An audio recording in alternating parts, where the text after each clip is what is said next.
everyone. Guten How is Tag. it going?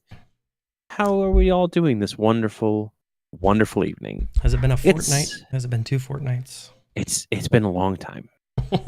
Multiple drops in fortnights, I would say. At least two. And 1 TPK. I hope everybody's having a good evening so far. I am excited to be here, excited to be back with Preston. Looks like we both decided to wear the beanies today. Yeah.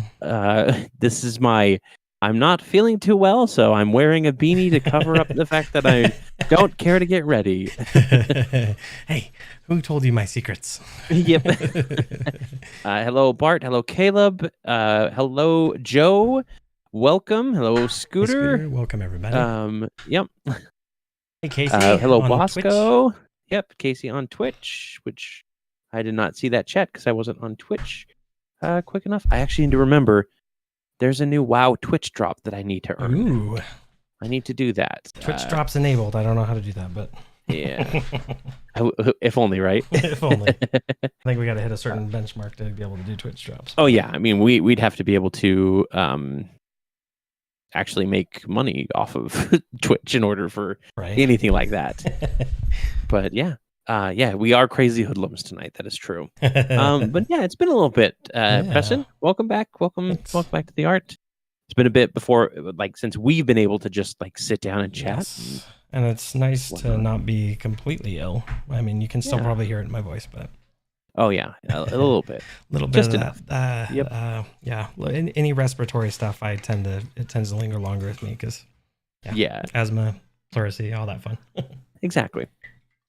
So tonight you've got 2 options.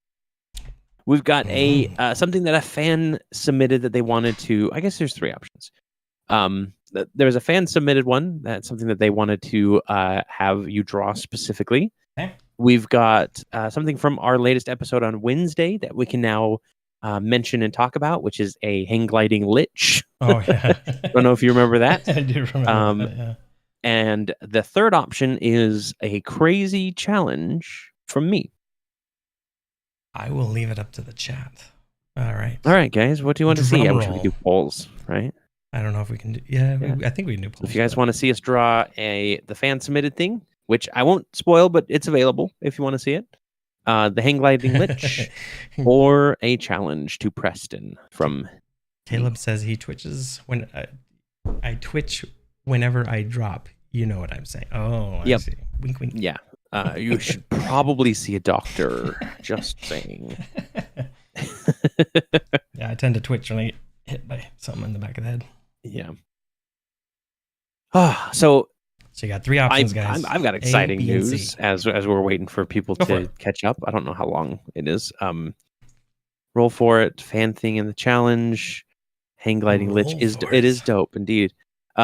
So we're ahead of schedule as far as video editing goes. Ooh. We've already got the next episode already edited and ready to go. I think it's going to be uploaded at least to be scheduled in the next couple of days here. Sweet. And I've already got the pre-edits done on the episode after that. And now that I'm ahead, it's a lot easier for me to basically watch the episode from the previous week and do the pre-edits on it so that I can remember what happened and remember all the little things that, I feel that. Typically I forget and go, I don't remember that one. Yeah. Heck yeah. Uploading after this, Scott says. So great. Okay. So let's see here. Bosco says roll for it. So we have a roll. Yeah, Bosco says roll.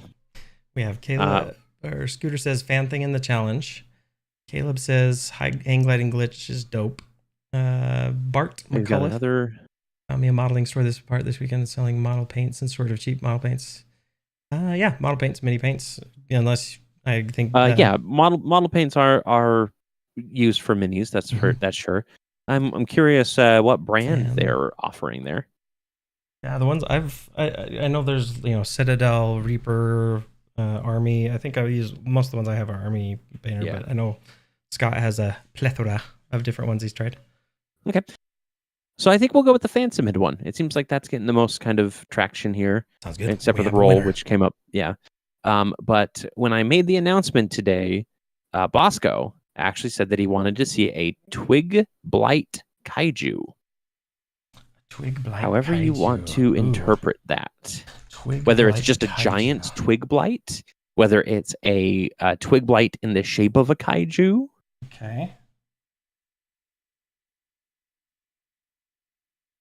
Do you know what a twig blight is? Yes. If I remember correctly, they look kind of like stick bugs, but they're at least in, I want to say in Chult they had some, the big tall skinny lithe. They have they're a bite like, attack kind of thing. They're kind of like humanoids. Sometimes they kind of look like just like really, slim creatures. Pull it up over here as well, just to make sure I refreshed. Twig blight 5e. Yeah. So they're kind of like treant-ish, but more kind of like whimsy and sticky and also, he sent a GIF with that in the Discord if you wanted to pull that up to give you a size comparison of what kind of size kaiju he's looking for here. Let's see if it opens on the right side. Let's see over here. Which channel is that one in? That one's in the announcements. Announcements. Got it. Perfect.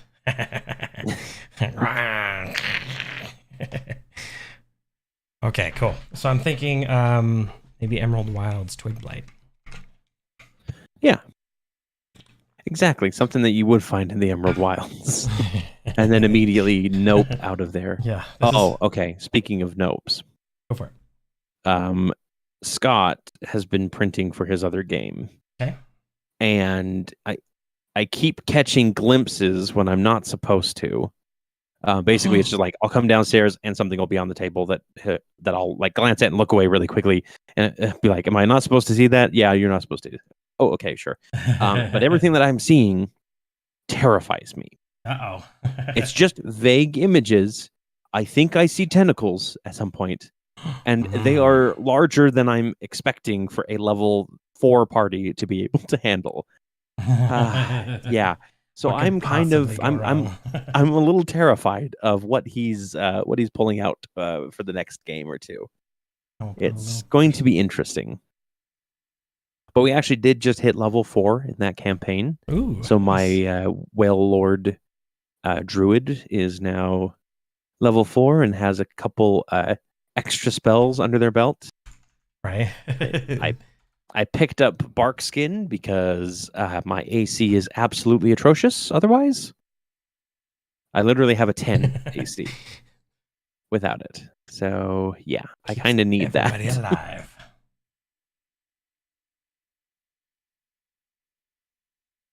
What is it? Tentacles bigger than you can expect. That sounds hot. Nice, Caleb. I know what's well, yeah, normally, yeah. So going to be printing some blights. twig blights, needle blights, and vine blights soon. I just need some more IPA to clean my prints. Nice. Well, thankfully in the background, it looks semi-clean. What you can't see on either side of me is all of the stuff that I'm trying to find a place for to hang on the wall. And back there, I got my new washing cure station somewhere. I think that's maybe I can't. That one. Yeah. Nice. That's the one that Scott recommended. And yes, IPA. I didn't realize how much you'd need to fill that thing up. Yeah, I agree with Scooter. Buy it in gallons. It's legit. It was so much easier to buy it in a gallon than those stupid little ones. Plus, when you're filling it up with those little ones, you're kind of like glug. Next one. Yeah. Glug. Yeah, Bosco, I thought about like any sort of like cross class, but unfortunately, that's not Audien's character. He's pretty much straight druid. Like he has no interest in any other. He has some interest in like herbalism and some in like stargazing and fishing, but none of that really correlates with like getting a new class. And I am nothing if not devoted to my character's art. I don't change it. I don't change it to multi-class, unfortunately. But if it continues to be a problem, I'll just wild shape more. Yeah. That's been solving my issue. I was debating this last game. Sorry, did you have something? No, I was just gonna say. I was just gonna say in talking about like changing character arcs, I was like, the only thing that's tempted me is I don't know how recent this might be, maybe a little bit spoilery, But the next character, I'm becoming more and more tempted to become a firefighting or fire control mage or a sorcerer of some kind. Mm-hmm. A Chardalon Strider, just because I feel like we just burn down everything every time I'm Yeah. sick. Someone to at least do some damage control. Mm-hmm. I do like the idea of that, and I am actually going to be talking to everybody, but I guess I can talk to you now. I want you to kind of start thinking about your next character for the next campaign, because Tales of Aneria, like obviously the Shattered Realm campaign is going to go all the way up to 20, but as I've like narrowed in on like here's the storylines and here's where they end, I'm realizing that there's a lot of stuff that's going to be moving into the next campaign. So I want everybody just kind of start thinking about that, because the more backstory that you can get, the better the character arcs become.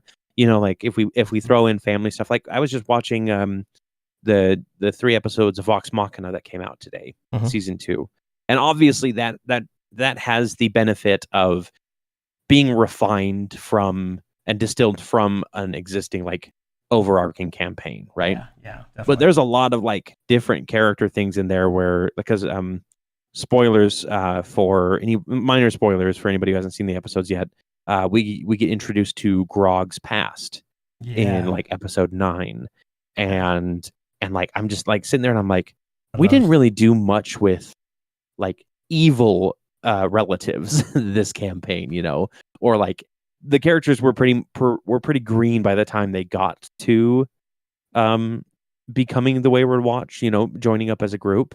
So it wasn't like there was a lot of character backstory that kind of drove them to different things, and I'd like to see a little bit more of that in the next campaign. I agree, and have a little bit more of the spurning and like that trying to stop your own kin. Yeah, the friendship can sometimes be thicker than blood. Yep, exactly. And I do have some additional plans that are coming up for Victor. Ooh. Obviously, we've been introduced to the summons that he's been forced to get, and this is spoiler for anybody who's not caught up with the Shattered Realms. But there's just a little. I'll keep it as vague as possible. But there's something coming up here that will basically kickstart Victor's next arc for this campaign.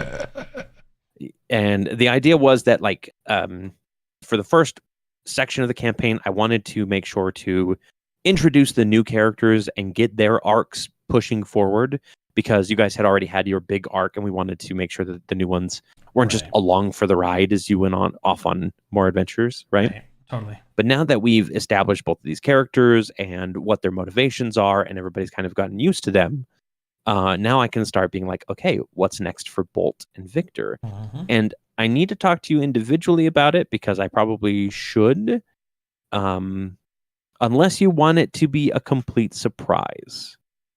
I'm going to leave that up to you, because it's something, and it's not something that is going to be forced on your character. You'll still have a choice when the time comes, but there will be a choice that will if you accept it, will significantly change Victor's character arc moving forward and give him an interesting new path to go down. So I'll let you keep that a surprise, or if you want, we can talk about it individually later when it's not spoilers for everybody else. Here, hold on. We'll just mute and pretend like we're talking, and exactly that way no one else knows what we're saying. Anyway, yeah, I'm good to see him. Fire starter Bart. So Bosco also says one of the many subclasses I'm making it a Druid Gish subclass. The ability to grow armor is a wild shape option that gives you some combat boots. Oh, that'd be cool. Ooh, take on the Warden from 5e. I love the Warden from 5. 4e. That's right. That was my like go-to class for my first character in 4th edition was the Warden. I kind of Power Ranger. Yeah. It's like, it's morphin' time. Tree man.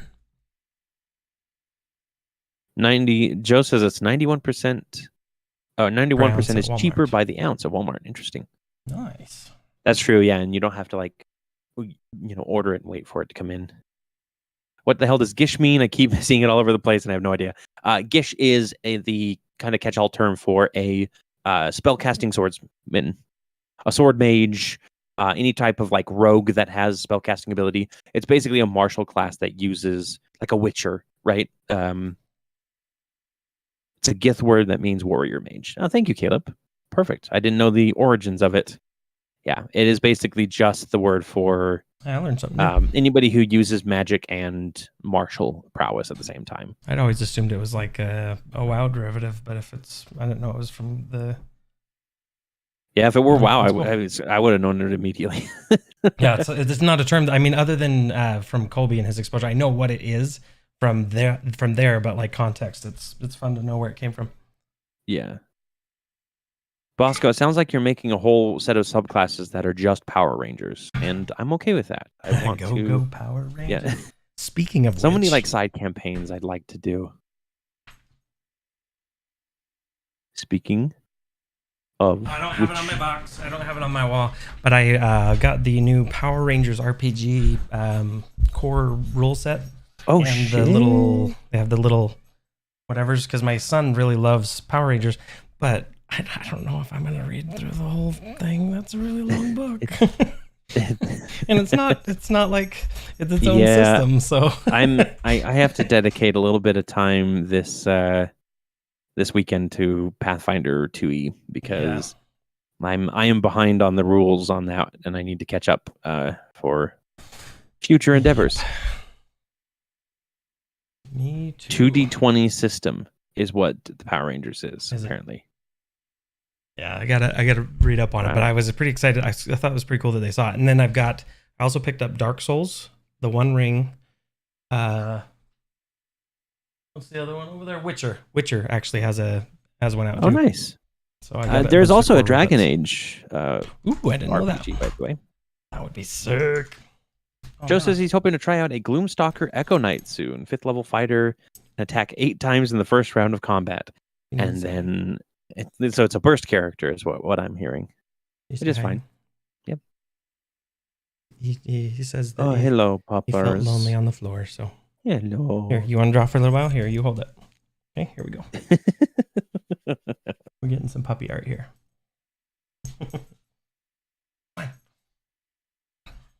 Yeah, that one. I think I was interested. Oh, and Avatar. That was the other one. Apparently, Avatar: Last Airbender has a I know that Bosco was talking about that a little bit ago. Yeah. So let's just say Colby, we jumped off. We went and had some lunch the other day when they were trying to tell me what happened when I wasn't there, and we went over to the game store, and Dallin and Colby left me alone for like 0.5 seconds, and then I had like $400 worth of books sitting on the shelf. I'm just like, here, thank you. Yeah, it might have been Caleb. Caleb said that he just bought the set. Yeah, it's like leave you alone for 10 seconds, and then bad idea. And then you've got an entire armful of books. Yeah. Yes. What just happened? So, you guys want to see my character for the Pathfinder game that I'm going to be playing in? It's right here, or at least part of it. Scott had a failure when he was pretty good. So I got 3/4 or 1/4 of my character printed, and it's a knocker. Looks good. Yep. Have a good night. Good night, Joe. In, man. You're putting feet pics. On the he's internet just BRB. Of your Oh yeah. Yep. That was supposed to be put it on WikiFeet, right? That was supposed to be for our Tales of Aneria foot finder. It's not Pathfinder, foot finder. Yeah, foot finder. Yep. Oh, there we go. Oh, sorry guys, I had an issue for a second there. It wasn't giving me any colors. Yeah. But yeah, so I was actually talking to Scott today because I worried him a little bit because I said I'm going to be dropping a couple of the realms that I had you guys planned to go to for this campaign and just use them later.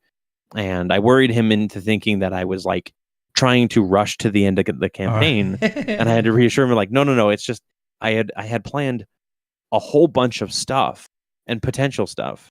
And then as you guys picked and chose and started, like I started getting more and more of an idea of what your characters were doing and all the consequences happening, some of those just fell out of the scope as it started narrowing in. Those are just going to be taken and put to the side for another, campaign. Yeah, I think that makes it fun because then like you said, you get more time to focus on those areas that you're in, and it feels less.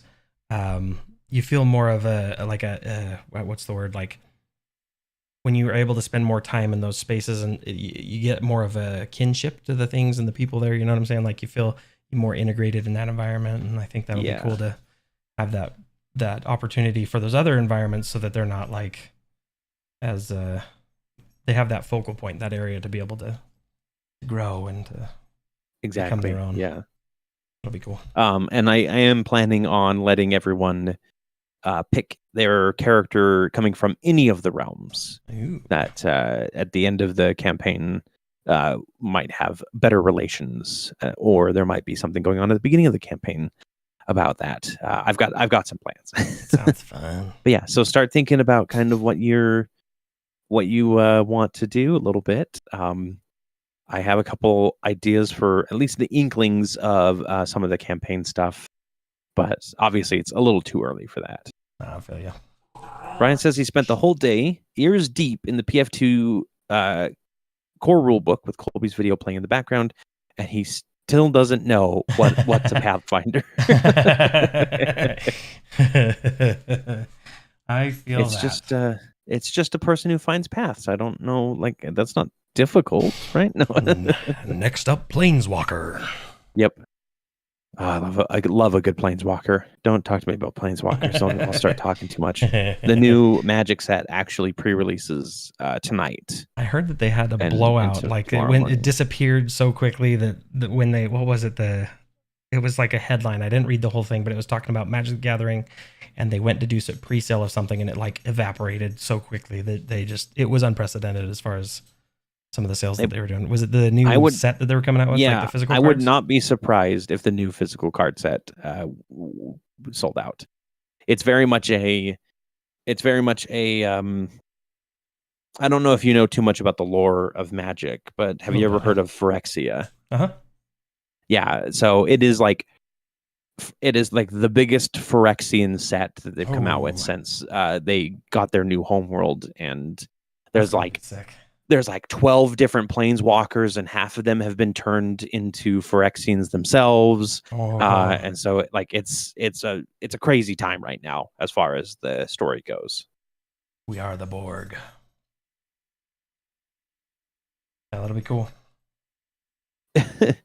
Cory, season 2, episode 1. All right, you guys ready to explore other planes? Cory, now they're never going to leave Aneria proper, are they? That's okay. That's not entirely on the party, though. That's also my fault. We are 16 episodes. Actually, we've recorded up to 18 now, and we're still on Aneria proper. Only one person has left Aneria, and it was Bolt for enough time for his pulse to trigger his beacon. But I promise, I absolutely promise that we will be getting off Aneria, the landmass, soon, and going to another realm. It has just soon trademark. It's been one of those things where like everything that I've been doing has been like, oh, this is kind of established in an area. All right, well, we'll get there eventually. Yeah. Now, like I said, I think those are the best kind of journeys. Is where you get to enjoy the people and the places, and it doesn't. Then you don't feel too rushed to be able to have to see too much at once in each campaign. So that gives it gives everything time to breathe. Yep. Jace deserved to be compleated and turned into a Phyrexian. Hate that planeswalker. Jace is the poster boy. You can't get rid of him like that. Wait, didn't he did get compleated? Oh yeah, so he did deserve to. Okay, sorry. For some reason, I thought that you meant he didn't, and he did deserve to. Yeah, I honestly, because they did that though. So I don't know. Jace is like the new face of Magic, right? He's that blue wizard that you see with the arcane runes all the time. Mm-hmm. Urza for the win. Can't believe like with him being compleated though, it solidifies in my mind that they're going to find a way to undo what the Phyrexians did. Because if they don't, they're literally just saying, hey, half of our original Planeswalker team, we're just throwing them out. Like, goodbye. Including a Johnny. Poor Johnny. Refresh. He didn't deserve it.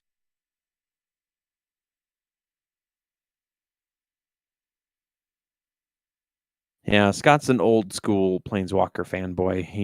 He's all about the super overpowered Planeswalkers rather than the new moderately powered Planeswalkers. Yep, Rip Tamio, exactly.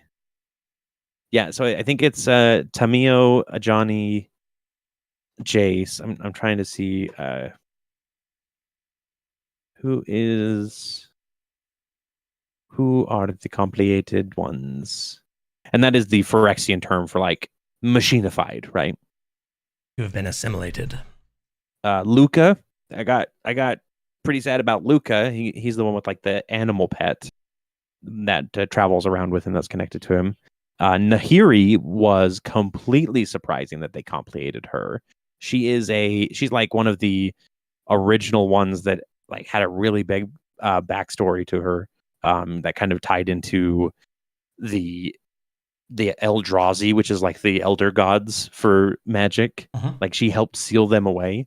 So it was crazy to see her. And then Nissa was also like a major, one of the first green planeswalkers that really like gained a lot of fame, and they complicated her. Tybalt don't care about, Froska don't care about. But yeah, there's very much like you watch as the pre-releases or the previews came out. Every time I saw a complicated one, I was kind of like, "Holy crap! I can't believe that they did that for that character or this character." And then again, Tybalt, I was just like, "Whatever, I don't remember you." Oh, he's the half demon guy. I don't really know too much about him, so I don't care too much about him. Oh, Nahiri was done in self-sacrifice. Okay. Do planeswalkers have to start with moonwalking? Yeah, I mean it progresses from there, right? You have to do the one small step for mages, one giant leap for planeswalkers, kind of thing. Okay. I do think that Nahiri looks amazing complicated though. Like she's the best one that they've gotten complicated. So if you go check her out, I think she's called Nahiri the Living Weapon. No, the Living Weapon.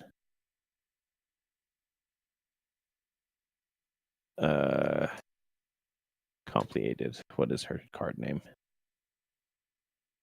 The Unforgiving. Jaywalking is the ultimate end goal. Yeah, because then the police come rushing after you, and you're just like, nah, I'm just going to another plane. I'm going to jaywalk there. Peace out, suckers. Yep. But yeah, she basically so the race that she belongs to is called the Kor, Kor, and they are basically Aasimar, in my opinion. Like they look like the Aasimar. Where they're just kind of, they have this like alabaster skin and they look mostly human, but they're just kind of like a little bit taller, a little bit sexier, that kind of thing. Gotcha. Luca abandoned his pet friend in the last plane, I believe, and is bonded to a Phyrexian beast. Well, I am glad that he did not complicate the pet as well. That would be tragic for me. But anyway, her Nahiri just has like molten swords now for arms, and it's like that's her complication, which is just like, it's so crazy to think about Phyrexians, because they just go absolutely hard, you know. They're just a bit over the top. Yeah, because she worked with Nahiri worked with Sorin Markov of not Barovia. It's called Innistrad, but it's Barovia. Let's be fair.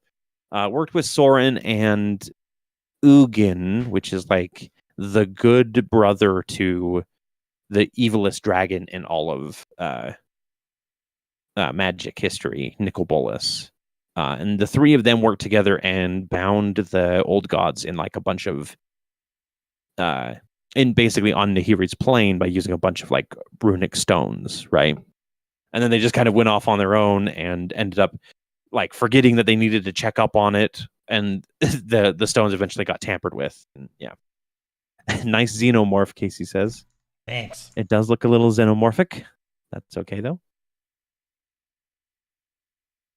Yes. Who is everybody's favorite planeswalker for those of us who play Magic? Besides Scott, I know it's Urza. Personally, actually, Scott's favorite is either Urza or Karn. So not like Hugin and Munin, no. I have to remember Not their quite. names. So when I played, most of it was just like I knew their faces more than I knew their names. The one there was the pyromancy like lady. Chandra. Chandra, yeah, I really liked her. Chandra's great. She's cool. Scott would either say Urza or Karn, because Urza is like the super powerful tech mage, and then Karn is his golem that he made. Like Right. that's Scott 100%. I'm gonna say Elspeth. She's kind of she's just like a human paladin fighter type, like holy warrior type. She didn't really know where she came from, but I've loved every like iteration that they've done of her.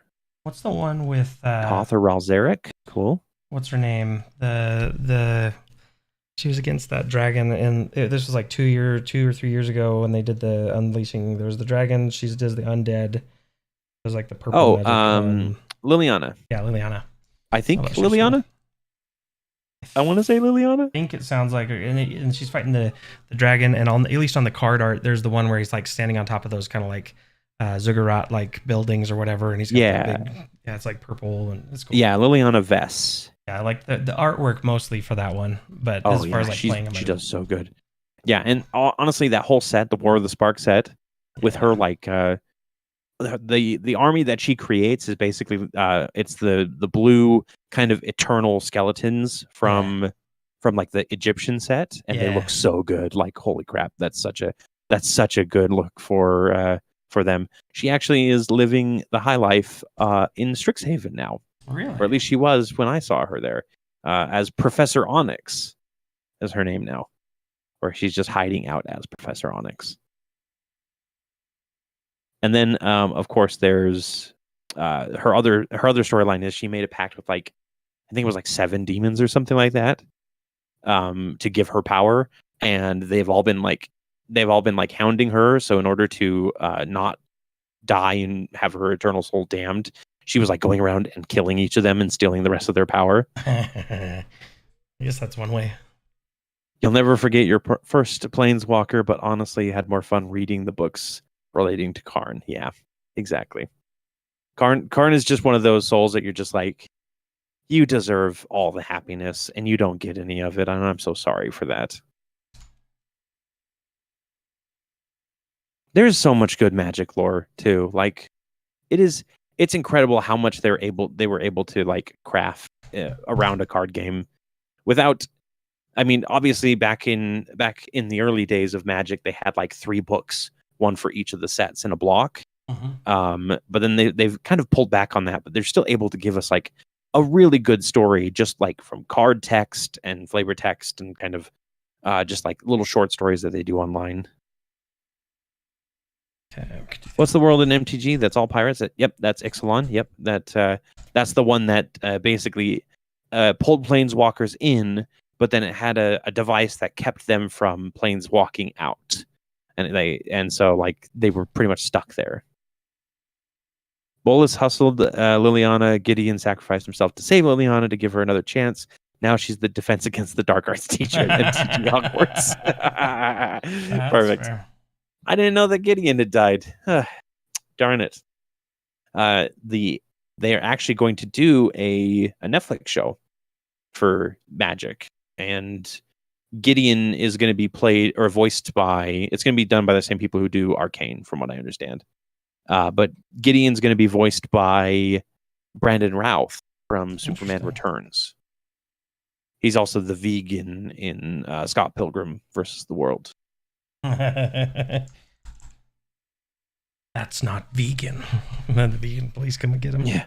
Ixalan was pirates versus Aztecs versus dinos versus merfolk versus vampire conquistadores. Yes, that is the best way to describe that. Technically, the Aztecs and the dinos were also kind of working together, but anyway, like it was one of the fun sets, in my opinion. Like there are some sets that have come out that I've just been kind of like, this one doesn't really have a lot to it anymore, but That one was pretty good. I actually like when they said they were going back to Dominaria, which is like the original plane that they come from. I was pretty excited. But like the set came out and I started going through the cards and I'm like, oh man, I don't know nearly enough about Dominaria as I thought I did, because I started in like the Odyssey Onslaught era. So like they didn't really mention much of that because that kind of broke everything and they wanted to avoid that, I think. Yeah. Joe says house update. Kitchen still needs flooring. Finished. The island is installed. It ran wire in the island tonight. 75% of cabinets installed. Weather slowed all progress. Yeah, I can see that. Weather's always messing things up. Which Strixhaven wizard crafted silvery barbs? I believe that was the leader of the Silver Quills. He's kind of an a-hole. Which dragon? What is his first name? Silver Quill dragon. Shadrix Silver Quill is the dragon's name. Thank you, Shadrix, for such a wonderful spell. Thank you, Shadrix, for one of the most controversial spells. Trim done about 50%, but need warmer weather to paint more. Waiting on faucets for the last 2 bathrooms. Awesome, Joe. Awesome. As far as controversial D&D topics go, I've seen one on D&D memes. No, there's no controversy in D&D. We're all nope. And for once, it's actually not about the OGL for like the first time in weeks. But there's been a big discussion about being able to use acrobatics to climb or not. Because some people say that it's only strength, or maybe constitution to continue climbing, to hold on, or nothing. Really? But other people are saying that acrobatics should be a valid way to climb. What do you think as a DM yourself? I say yes, because I'm going to answer your question with a question. What is parkour?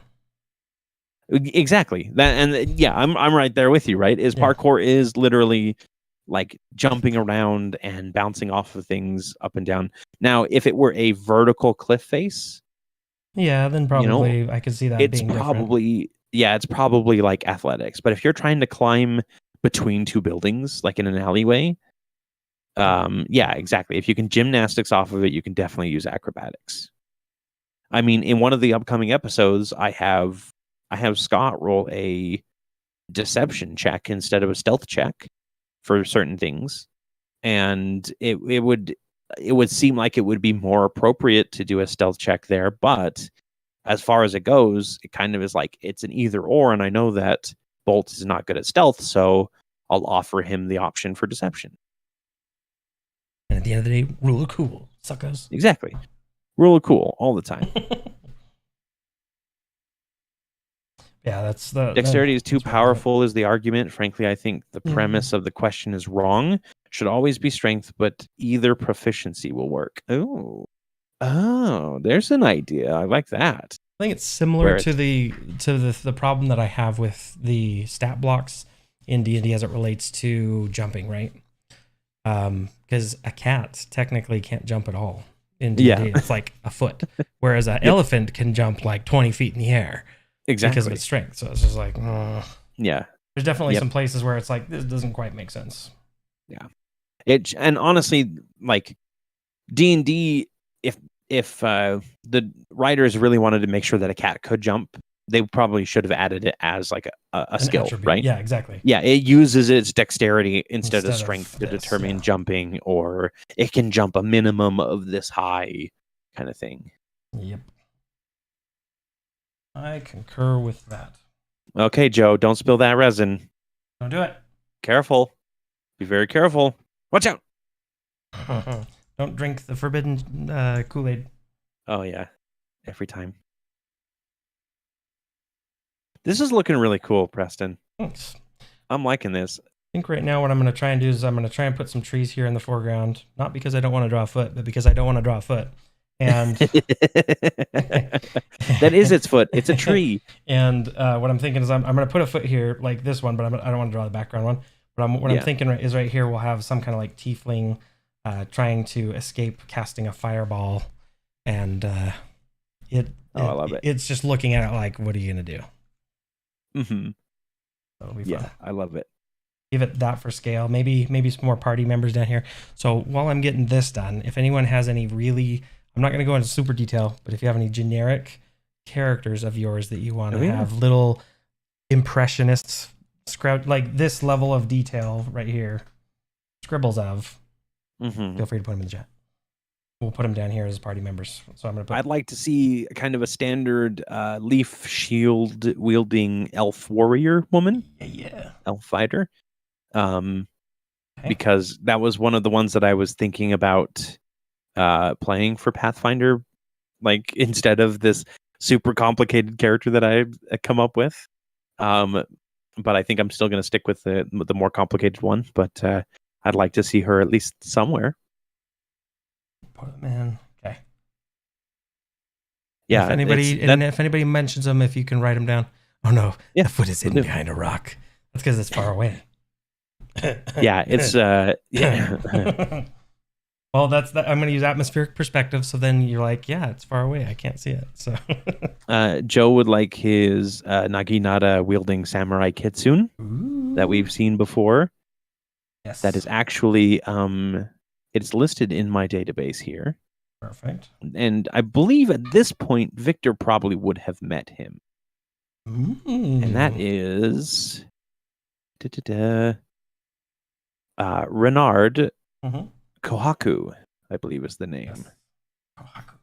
And that is Amber's father. Yes. His daddy. His daddy. Yep. His daddy-in-law. Well, not yet.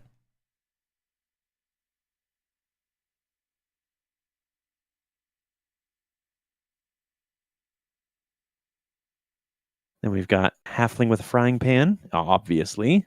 Dang. Not going to stop me from licking that foot. I'm going to get behind that rock. This foot is, that's how you, if you want to unlock the foot behind the tree, that's an extra $5.99 a month. And that's on our Only Tree Foot fans. Only tree foot fan. Only fans tree foot. I don't know. Only fans tree roots. Only yeah. I mean, they wouldn't be roots, they'd be feet, right? Because they're still human. Anyone remember that old Knights of the Dinner Table? They had a henchman to carry all the loot. Patsy? Old Knights of the Dinner Table? I don't think I've ever heard of that. I think the one for Monty Python's, at least, that was Patsy, wasn't it? Patsy. Yeah, Patsy was definitely the one. Oh man, this is old school. Sorry, I'm a little too young apparently for this, which is great because that doesn't happen to me very often. Hey, add it to the list of things to watch. Yep, I think that's yeah, sure.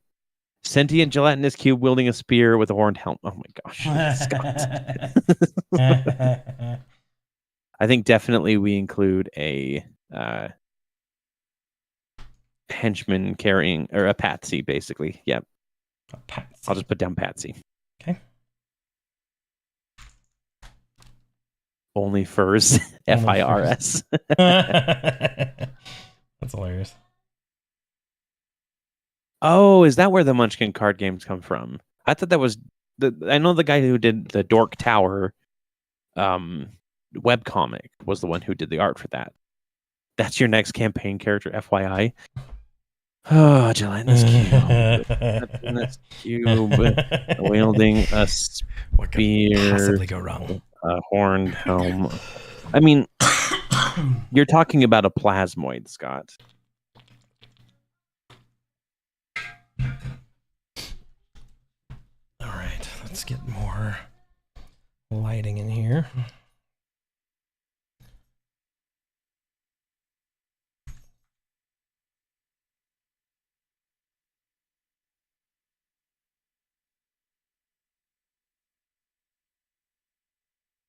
Nope. That is definitely not what I wanted to do.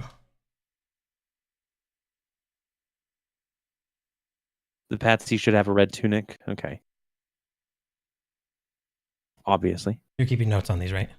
Yep, I am keeping notes. Because I don't have them in front of me. So just making sure. I don't want to say, yeah, I'll do that, and then completely be like, yeah, thanks for all these suggestions. I remember this one night's they were going to siege a castle, so they loaded this bag of holding up with food, weapons, siege gear, and people to put the weapons together. Then they forgot about the bag. That's funny. Perfect. A few years later, they opened it, and the people had a fully functional city. That back when they didn't clearly define how much oxygen was in a bag of holding, right? This is gradient. Add that to the lighting layer.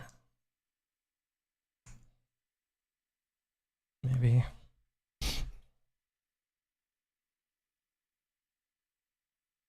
So, one in the eclectic party, we've got a tiefling sorcerer, Okay. a samurai kitsune, or kitsune if you prefer, a halfling with a frying pan, which of course is like your tip. That's standard, in my opinion. Patsy, which I'm assuming is with the like exactly like it said. He's the carrier of the group. We've got the elf, forest warden or forest warrior. I just thought you were saying forced warden. They're warden. Forced to be the warden. Yep, of this they're jungle. forced to be the warden. Exactly. And then the gelatinous cube wielding a spear with a horned helm. Like, looking at this group, if I were to look at this group, just like say like, hey, Cory, your party made these characters. I honestly would think that you picked the gelatinous cube, Preston. Really? I would look at this list of characters and I'd be like, that's Preston's obviously playing the gelatinous cube. I would be completely surprised that it would be Scarlet. Yeah, exactly. If it were a bard, that's true. If it was a bard, that's the yeah. I love how it's mostly fighters though. You've got samurai fighter, the elf fighter, the gelatinous cubes wielding a spear. Maybe it's a barbarian. Yeah. It was funny they had to siege their own bag of holding to get it back. Oh, that's perfect. Which of course they had to get another bag of holding and fill it with siege weapons and other stuff to bring into that bag of holding. Wait a minute. No, that's a bad idea. Drop that opacity.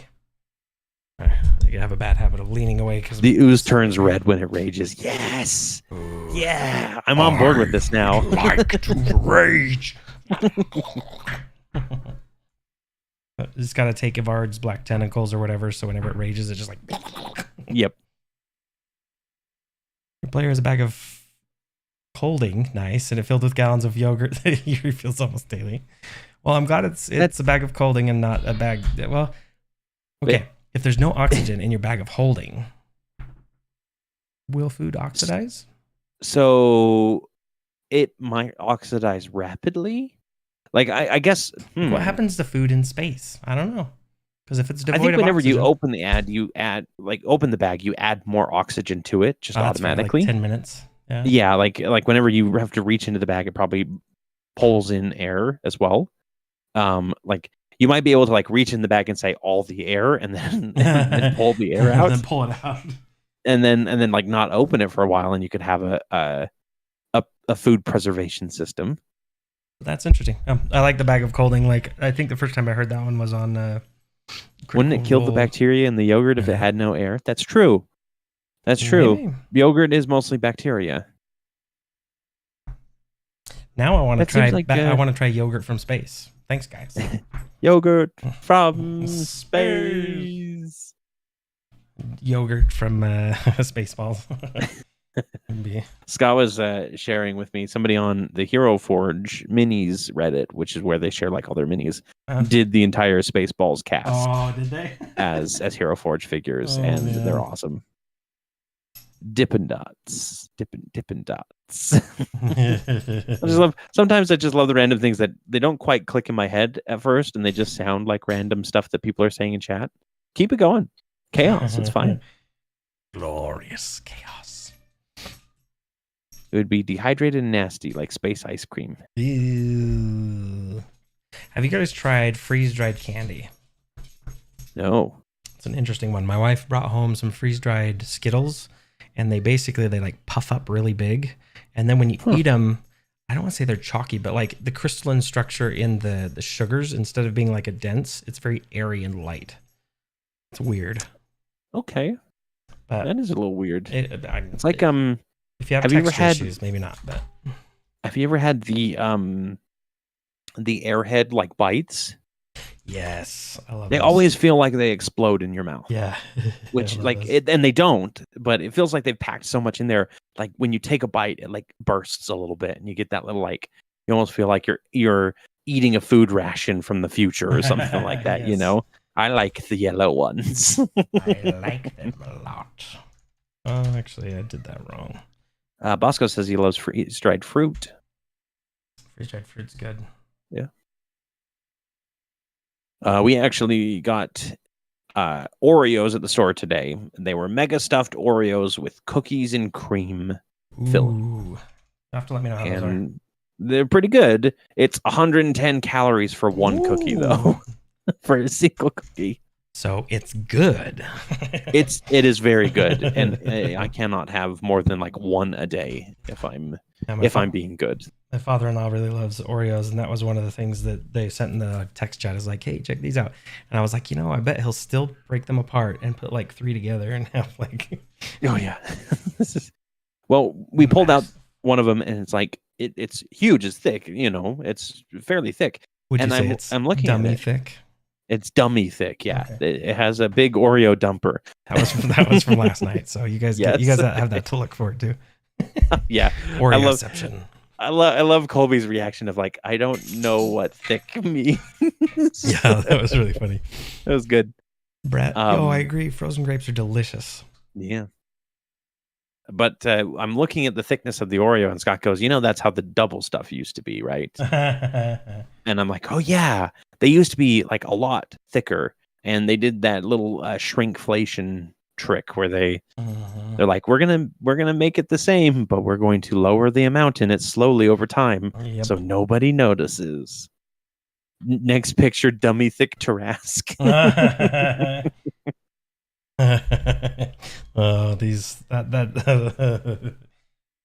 Yes. Yeah. Add it to the list. Okay, I'll put it on the list here. I think that sounds like something worthy of our attention at some point. Ongoing stream notes, art suggestions, dummy. I can't believe I have to type this. Thick. With 2 C's, 3 C's. How many C's? I see 2 C's in your text, but did you mean 2 C's or do you mean like 12 C's? Okay, you're right. C. Okay, there we go. Dummy thick. Perfect. Yeah, if you have any ideas for stuff, shout them out. We might get to them one day. Obviously, we just kind of go off of whims here, off of our whimsy. So Colby has been talking about wanting to switch up his character again.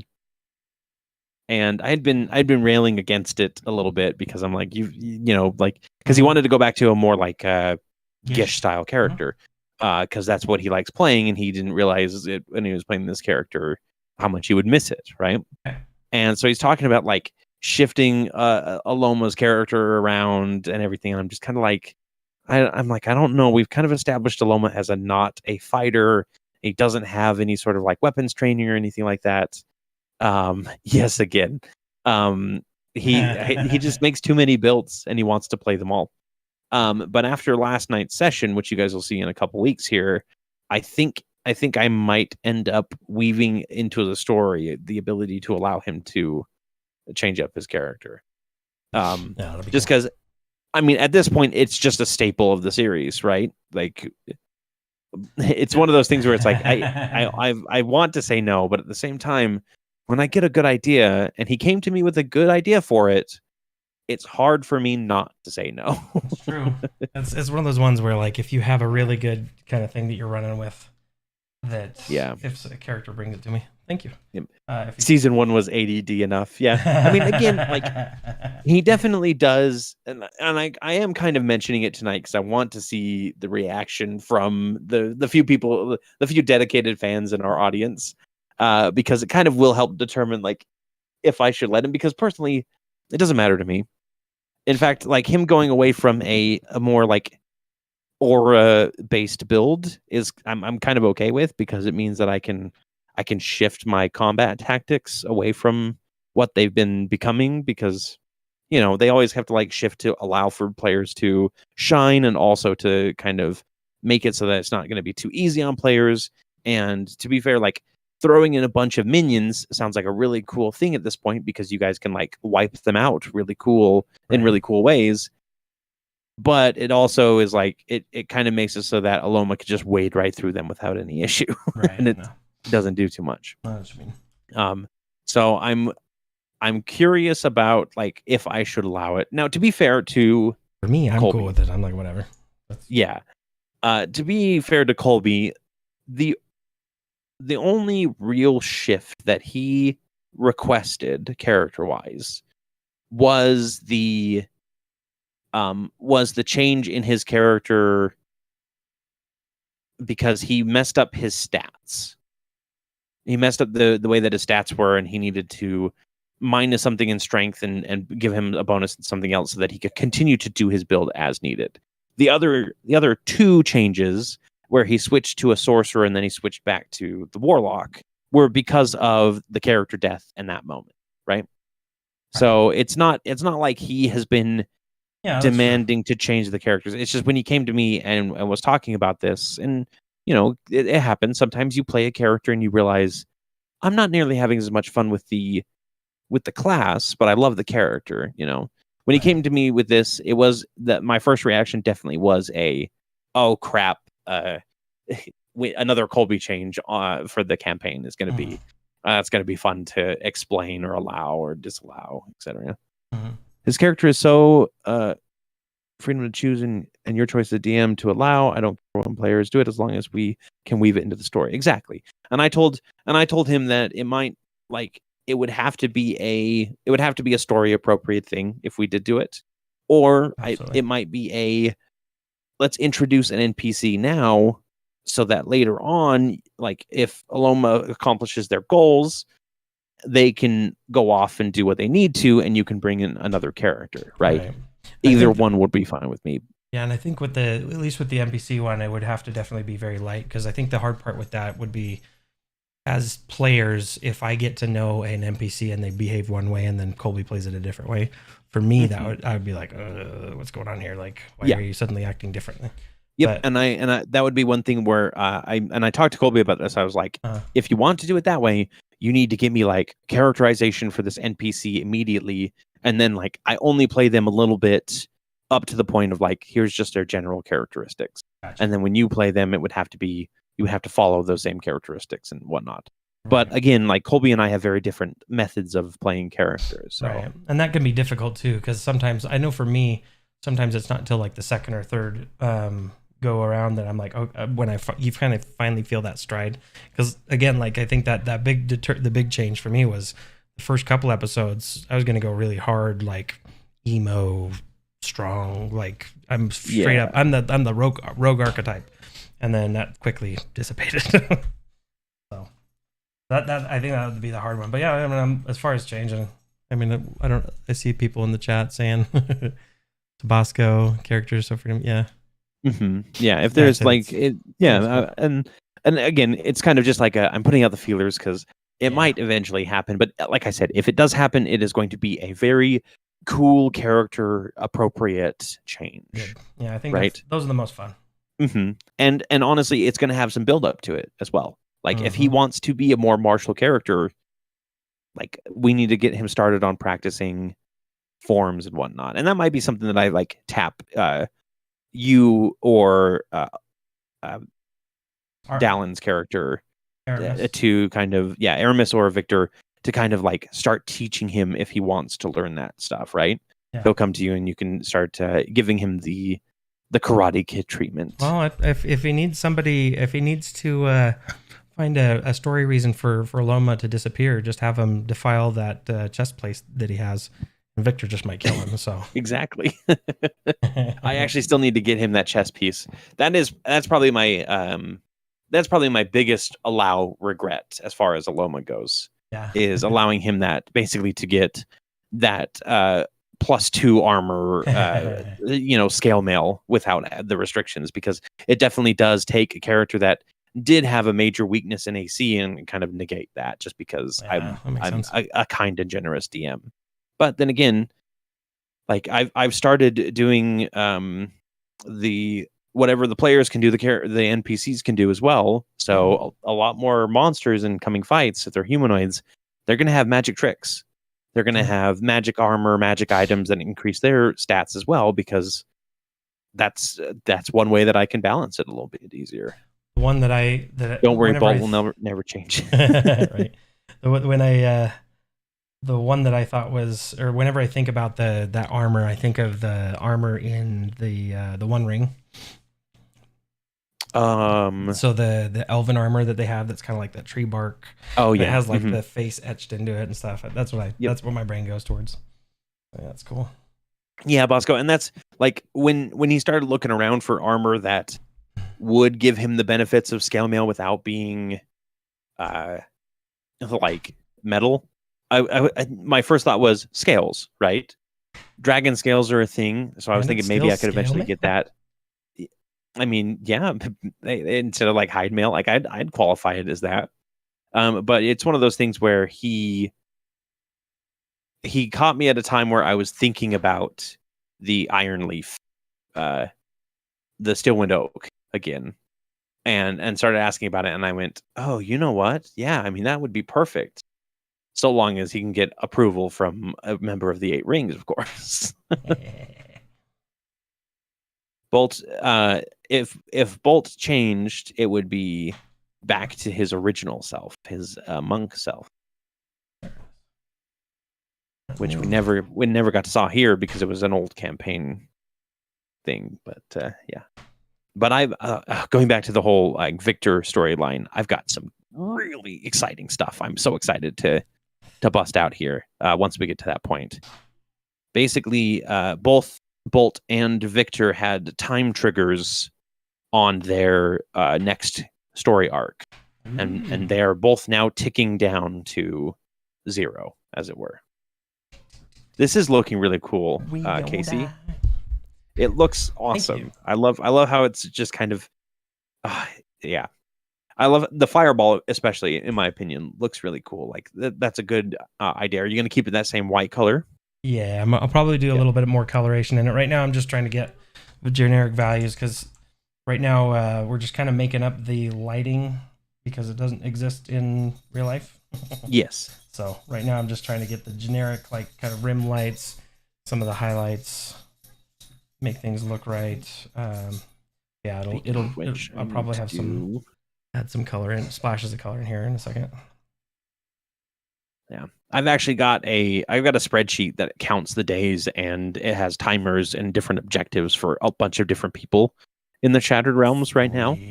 So, different things happen over the course of everything going on. Wait, what is that? Oh, okay, I know what that is.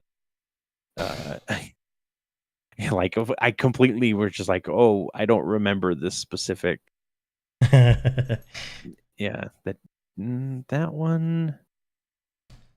I don't think I remember that one, but yeah, the Eight Rings is on here, but I haven't started their specific ideas yet. They're basically terraforming right now, is what I would call it, because they're working on getting Hasmondale, or at least the Broken Expanse, kind of livable again, right? Mm-hmm. That's why Lyra was at Salsport gathering fish so that they could be converted into flying fish. Yep. Mountain in the background. Get more scale in here. And we're going to take, fun fact, when you're trying to do atmospheric perspective, A lot of times you take the color of the sky and you'll overlay it over the top of whatever's back there. Right now, since I've got this kind of like, I'm trying to break the compositional, I'm breaking the rules of light and dark a little bit, but we'll do something similar where we'll just take these mountains and then just save some Joe time. said he had to reset his Z-axis a second time because it had a squirrel moment. Oof. How dare you. And yeah, we're happy to have Renard as part of Aneria. And honestly, like when I started this, or when I not started this channel, it wasn't my idea. When we decided that we were going to stream, one of the things that I wanted to do is I wanted to make sure that our fans had an option, or had an option to provide us with their ideas and stuff and have their characters included, at least in a tangential way, right? Yeah. We might never meet Renard. We might never see Bosco again, as far as that goes. But it's really fun to have them populating a version of them populating our world as well, knowing that there's other adventurers out there. I even had plans, and I might still do it eventually, but I even had plans for a village channel where people could like go and do like a kind of an RP channel for a specific village in an area and have like events there and things like that. And maybe I'll do that again one day, but we'll see. Totally down to make changes to the character with good narrative changes. Yeah, I mean, and that's the thing is like, I'm not going to be like, hey, this is your character with all your backstory transplanted into my world and we'll try and work it in. It's more of just like this isn't a multiverse version of your character. You know, this is a different timeline. This is the Anerian timeline where there's two Ezras. You know, like there's a lot of shenanigans already going on. So your characters might look a little bit different in our world. But I'm not going to be like, oh, in our world, your character is actually an a-hole without talking to you about it. Say his name 3 times and Bosco will pop up. He's a planeswalker. Yep. He's a planeswalker. I mean, and technically, like, I have a character that kind of does that kind of plane hopping thing too, where I just take the character and kind of just mold them into the story of whatever world or adventure I'm in, and then go from there, right? Mm-hmm. So it's not a oh, this is my character. They've been on, they've been to 10 different planets and have 10 different wives, and life stories and blah blah blah. It's just kind of like, no, they've only got the one story, but the character as a whole throughout the multiverse has hundreds of stories. Yeah, that makes it fun because then you get to see the different glimpses of different realities that are similar but different. Because at what point does an alternate reality version of yourself stop becoming you? Yeah, exactly. We actually, Scott and I watched Everything Everywhere All at Once, and how was it? Oh, it was good. It was. It's definitely a wackier kind of like thinky sci-fi. Mm-hmm. It felt kind of like an 80s sci-fi at the end, like where you're just kind of like, oh, okay, this is not. It's not necessarily like a good ending or a bad ending, kind of thing. It's just kind of like okay. But at the same time, like the entire story was great. There's definitely some adult moments in it that some people won't find fun if you're kind of inclined certain ways as far as like adult humor goes. Mm-hmm. But I, for one, really enjoyed it. Cool. Yeah, we bought it, or I bought it. I haven't watched it yet, but I bought it with the intent of watching it, and then we just didn't because everybody got sick. So yeah.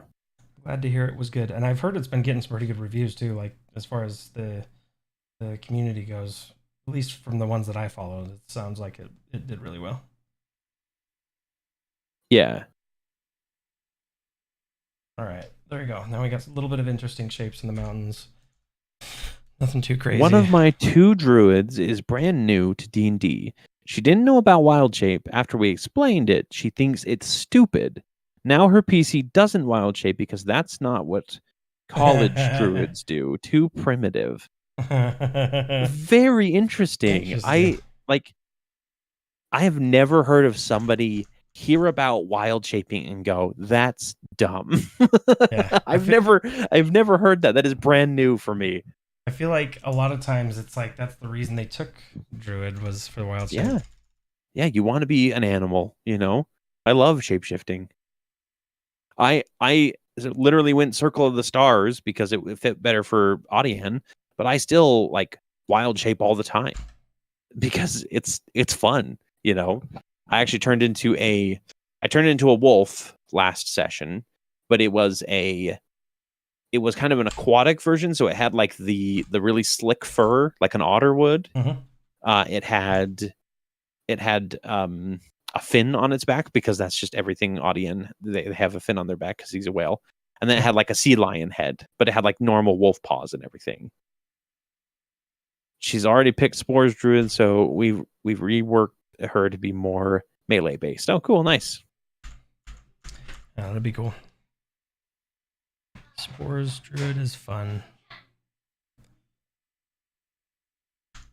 I'm not liking this. Something about it. Yeah, the values are too close to each other, and that's what I'm fighting with. Maybe let's flip this. We're going to multiply it instead.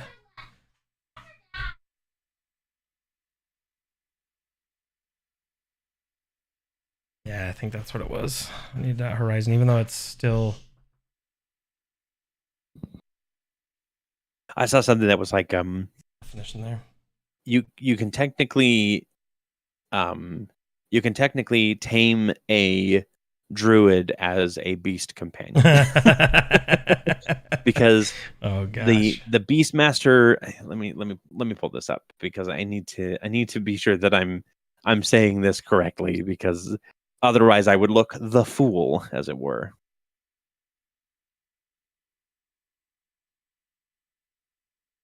Maybe if D&D Beyond will actually load tonight. Kind of like yesterday.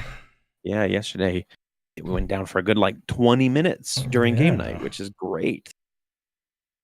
Well, it's not loading, so and I don't have my books on me up here. Basically, when you tame, like, the taming requirements for Beastmaster Rangers are a creature with the beast, type, right? Mm-hmm.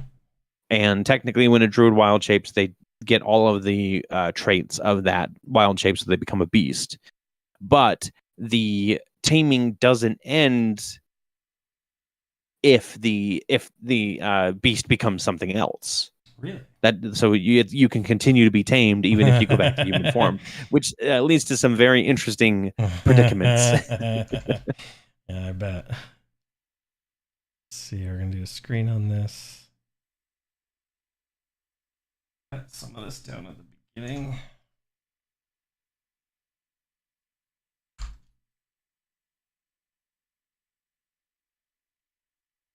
You ever edit a Discord message only to have it still be wrong and have to edit it again immediately? Yes. So Dom and Sub team build. Yes. Very Dom, very Sub. Yeah, but the druid's a power bottom.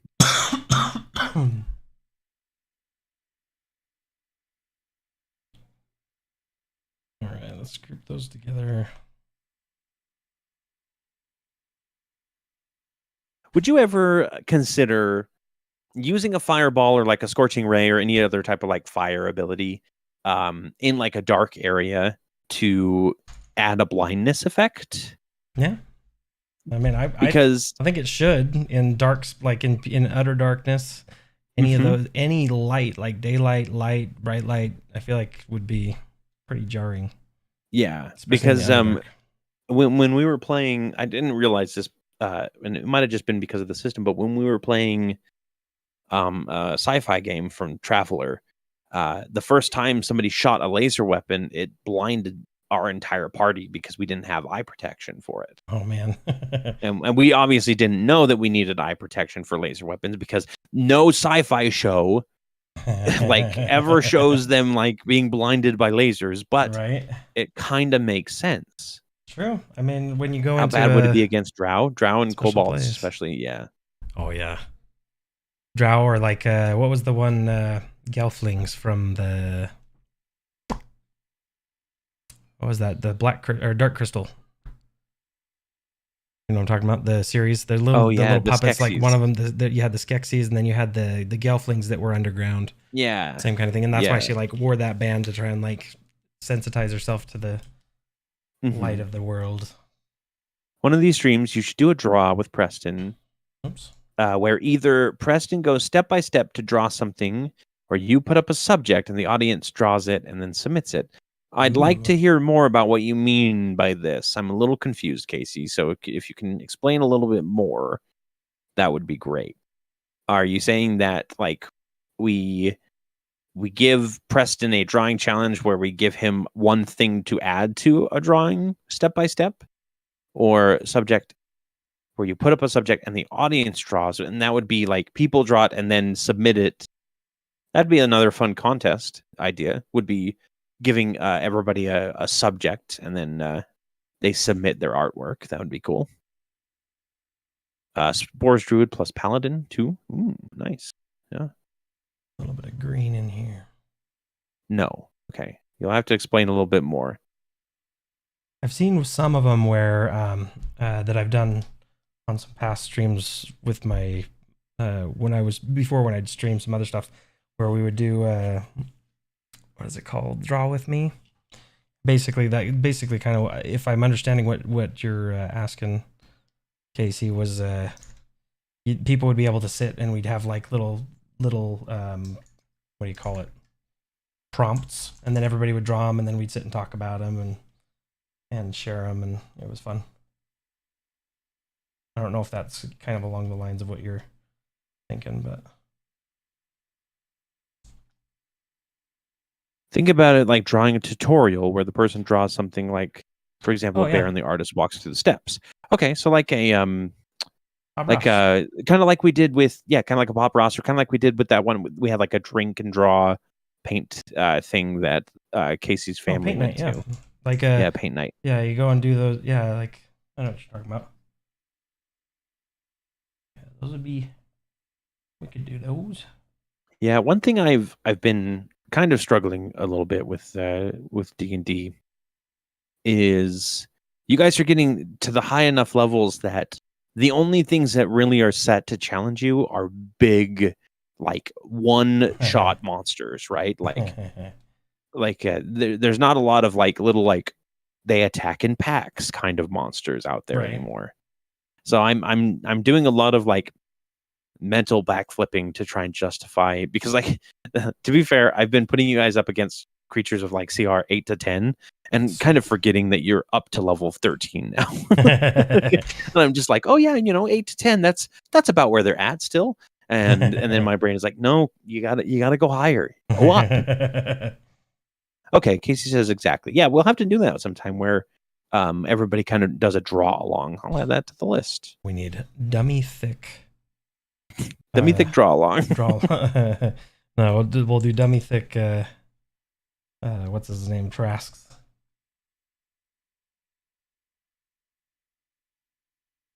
I don't want that one. I'm trying to give it a little bit more of a painterly feel, but I'm not sure I'm liking it just yet. Yeah. I mean, it's looking good. You know what I think it is? I think it's because I went too saturated. Need to pull the saturation and actually warm light, cool shadows. With CR8 rookie numbers, got to bump those up. Yeah, exactly. Telling you terrain and hazards are a great way to fudge CR. Yeah, and I've been doing a little bit more with that. I'm just notoriously bad at it. I am. That is like one of my weak points with D&D is I am very bad with like terrain and traps and things like that. I'll throw them in and then they will not be utilized very well, and then I'll just kind of go, well, that didn't work. I'm not going to do that for another couple months, kind of thing. So yeah, I am bad at it. I need to work on that for sure. For sure. It's me. Hi, I'm the problem. It's me. That's how I feel every time. It's like whenever I think that's probably the DM's quandary, right? Where for me, I find it if my players aren't fully engaged, or like they aren't having fun or whatever else, I take it as not as like they're hurting me personally, but as though I'm not fulfilling my obligation to them as a DM. You know what I mean? And it's like, oh man, like I could have done that better. And then when I ask them or you talk to them, they're like, no, that was really fun. That was really great. And they're like, well, I didn't. Oh yeah. Are you sure? Like, I want to make sure you're having fun. Like, and actually, imposter syndrome. Oh yeah, I have it all the time. Every single game. I afterwards I just sit there and wonder, like, did I do a good enough job tonight and made my players, want to come back for more? Yep, and then every week you guys show up again. We got this. Actually, the last couple sessions that we've done, not episodes that have been posted, but the last couple sessions that we've done have been a couple of my favorite as far as the campaign goes in general. Just because I felt like they were really good. Either the combat was really good, or the role play and the storyline actually worked really well. And I kind of put a lot of heart and soul into the storyline to see if I could get it to work the way that I wanted to. And I will say, rousing success. I agree. It's been very fun. And you've only been two of those sessions. I know, right? That is one thing. Like, I just wish that we could. I wish that we could like make it our full-time job, and then we don't have to worry about like, oh, we can't record on this day, or one person can't make it, so we can't. Because it could just be like, we need to record a day this week. When's everybody's availability? I think roulette wheel means meets tilt-a-whirl of death. Interesting. Interesting. So very. Another topic I thought would be kind of fun to talk with everyone about is I keep having these like mini adventures or mini like encounters, I guess, that I think would be fun. And one of those was like you go into the town, and might be spoilers if I ever do run this campaign, but so I'm going to give you the Cliff Notes version so you don't get any of the too much of the nitty gritty details. But the idea was, if you had you get into this town, right, and this town for whatever reason has been ravaged, and there's a lot of people that have gone missing, and there's a lot of people that are worried about this old kind of matronly lady that's out on the outskirts of town. So you go in and check on her, and she's okay. She offers you some pie, and you notice the next time you go out that you've been magically enhanced somehow, like your that food has made you better, right? So then you keep doing, the parties keep doing this adventure where they go out and they keep doing these things, but they keep coming back and getting these pies to get better. But they notice that the townspeople just keep going missing more and more. And then they find out that it's a Todd Sweeney situation with this old lady that's actually giving them the strength based on all the people that they're eating. And then that moral quandary of like, she's been helping us this whole time, but she hasn't been helping us. And she's been, that's something that I find funny, because like you introduce stories like that and you think like, this is like classic fairy tale stuff. And then like inevitably in session one of your players goes, she's a witch, isn't she? Or something like that. And you're just like, or they don't trust her and they attack her. And then that's a TPK because you're going up against a hag at level 1, right? Yeah. Right. You're like, guys, just play along. And I know you meant Sweeney Todd. But you did it. You did it in the proper business order of last name, comma, first name. Yes, and I love it. Moral crisis equals a compelling hook. Yep, it does. Curse of the DM. We know what was prepped and therefore possible. I think we regret everything we don't get to. Yeah. I guess that is so true. I can see that. Yeah. There are so many little nuggets of information that I have behind the scenes on characters and NPCs and situations that the party never asked about or never specifically like did very well on investigating or knowing about, or just didn't get around to checking down a side passage that they should have or something like that, and it makes it so like me personally wants to like tell you everything. Like after the game, I'm going to be like, okay, so here's all the character drama and stuff that you guys missed that I made up, but at the same time, like I feel like that ruins the magic of it, right? If I just lore dump at the end of every episode, it's not going to be good. Yeah, definitely. I did tell Scott that at the end of the Meadstead storyline, I'm going to sit down with him and kind of go through the full drama that I had written out for the main characters of Meadstead, because I was very into what what story I had come up with here. Yeah, that'll be really cool. Yeah, Casey, hopefully we will get popular and famous. That's something that I had a hard time with as well, with like for instance, the Bronze Battalion, when we were doing some of the stuff on the other side. So I was like, oh, I have all these ideas and like all these things that tie in, and you guys were like catching small whiffs of them, and you're like, oh, there's something there, and I'm like, yes, there is. I don't want to say anything, but yes, there is. Yes, there is. Go. And there's like 3 storylines that we just didn't go down, that we had hooks for. You know, like we never really went down the Xanthar's route. We never went down the soul captures. Yeah, the Illithids. You know, I've totally instead we went and fought a dragon.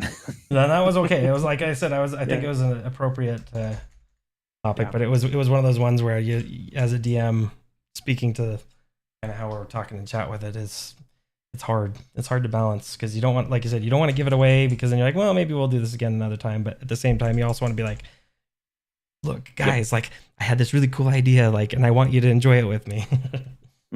Well, that was we played we played a couple games of Out of the Abyss with our characters, and we're kind of looking at a Pathfinder game as our off game now. And so I had to take Kith, the character that I had written 27 pages of backstory for her. Basically, her whole life up to the beginning of the adventure had been spelled out, and kind of put her by the wayside after 2 sessions.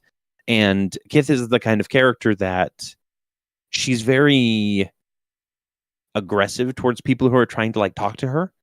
So it kind of made it so that her, like, she was very off-putting towards people when they first met, and it made it so that like none of the other players really wanted to interact with her, because they hadn't warmed up to her as much, right? Because we had, in like session 2, we had kind of like a big lore dump where everybody was talking about their past and everything, which I like. I thought it was nice, because then it was like, it was good. You had this threat of death, but at the same time, we're like, yeah, this is why. And then it compels some of the characters to be like, hey, by the way, like, I'm sorry for doing this or whatever. And and specifically with that, like, I didn't share any of Kith's backstory at that moment, because like everybody else was like kind of openly sharing it, and I'm like, Kith really wouldn't at this point. And then as it continued on, I realized that like nobody was going to turn to her and ask, because of the way that I had played the character, and it made me go, maybe I should jump in so that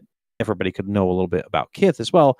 But then I started going like, but then my anxiety brain kicked in. And it was like, am I just trying to like get in and be in the spotlight, you know? And that's not fair to everybody else. Like everybody, and so I kind of just like didn't, and then we stopped playing the character after that, or we were like, okay, we're gonna set them aside, maybe not come back to them.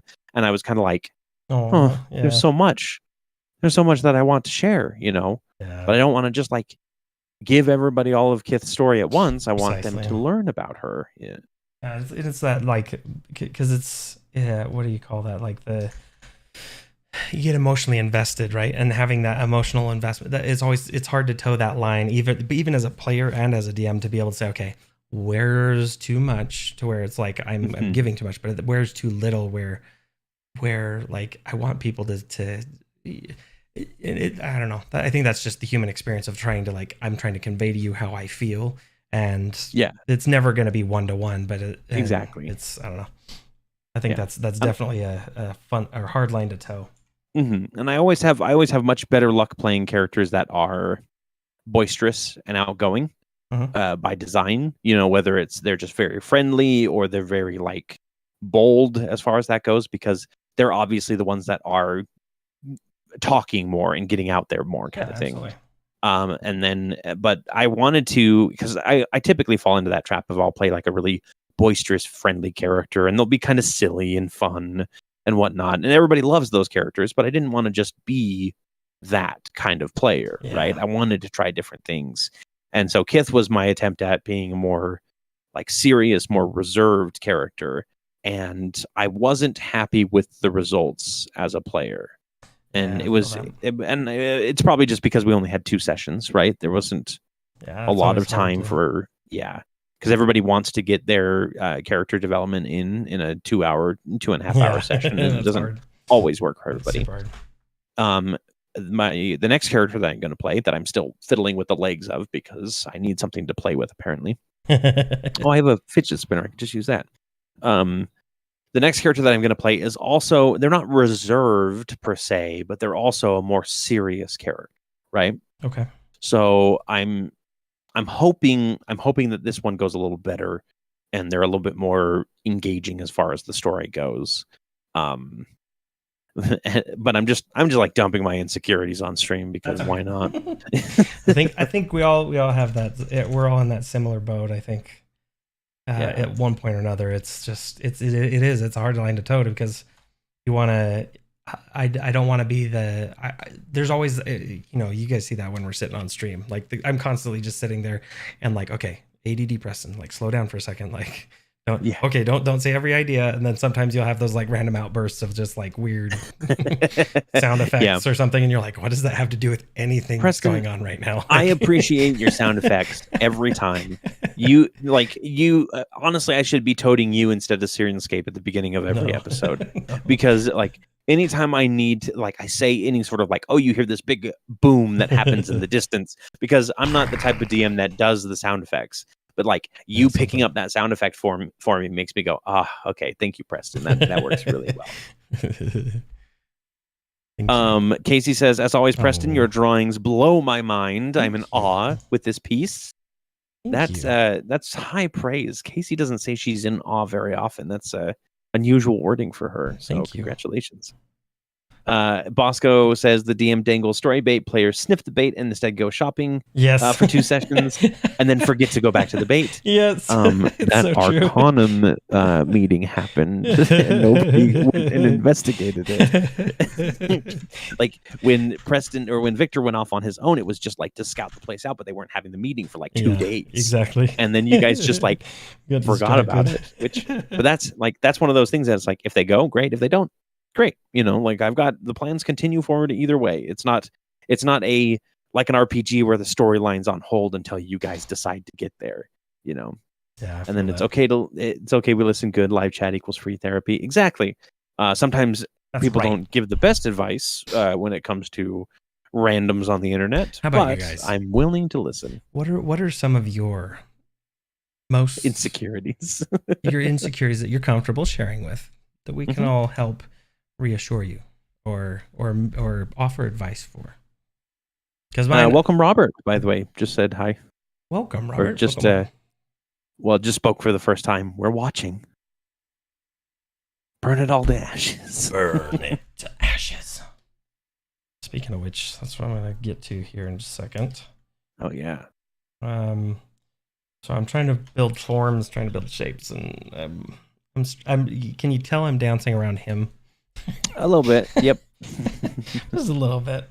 Just a little bit. I kind of get where I'm going with it. The tree leaves that you have here, what brush did you use for that? This one's a sampled brush. I believe it was a pack that I downloaded forever ago. Free brushes, 2015 by Macy J. Cusiera. Okay. But you can find, I'm pretty sure that one was on DeviantArt. It was one where a long time ago, this was probably 10 plus years ago, I was playing around and I needed some brushes, and I really liked the way that this person had texture, and they were offering their brushes as just a free pack that you could download and use. Nice. And didn't require attribution or anything, so it was nice. The other one I like to use is John Silva Smudge Pack. If you go, actually, this is where you can get this one. Yeah, a friend of mine, Stumpy Fongo, he's really big on Twitch as a artist. So he's done a lot of, like, if you've seen Transformers, if you've seen any of the poster art type stuff that they do for Skylanders, he did a lot of that kind of stuff. So you can go check his stuff out. And he offers a pack, I think, that also has that in there. So I started lumping his in as far as stuff that's in there. Yeah. But he does a great job. So like his sketch brushes, and I kind of jump between different things every so often, but his is a great one if you just want like a pack to play with and you have Photoshop available. That's a great way to do it. Yeah, Brian, exactly. A player has to step up when Yeah. it's their time as well in order to do that. And again, because we only had 2 sessions, I didn't have the opportunity for Kith to really get to know these people and get to come to respect them a little bit more, right? Well, and to your point as well, like my character Morelladin was he's more the type that would flee and preserve life type druid. He's a hippie, and he'd rather preserve the life of a mushroom than he would another person. Like he's legitimately like, people hurt me and people whatever. And so he has no interest in his charisma's garbage, and so like half his conversations is like he'll walk up to people and start talking and be like, oh yeah, that's nice, and just start walking away mid conversation, because to him he's just like, I'm bored of this conversation. I'm going to move away. You're not a plant. I don't care. Yeah. Like we're not talking about my favorite, my special interest here. Mm-hmm. So we're done. and that's Kith was kind of the same way, but in the way of like, if they're not strong enough to really like catch her interest, she doesn't really respect them as anything but prey, right? Definitely. And that's just a character thing. Mm-hmm. And I knew that eventually there was going to be that moment where Kith, against her better judgment, stayed to fight with the group instead of letting them be devoured or going off on her own, or basically, that moment of the group wants to do one thing and Kith is like, well, that's stupid. That's not going to keep us alive. Right. I'm not doing that because it's helping other people.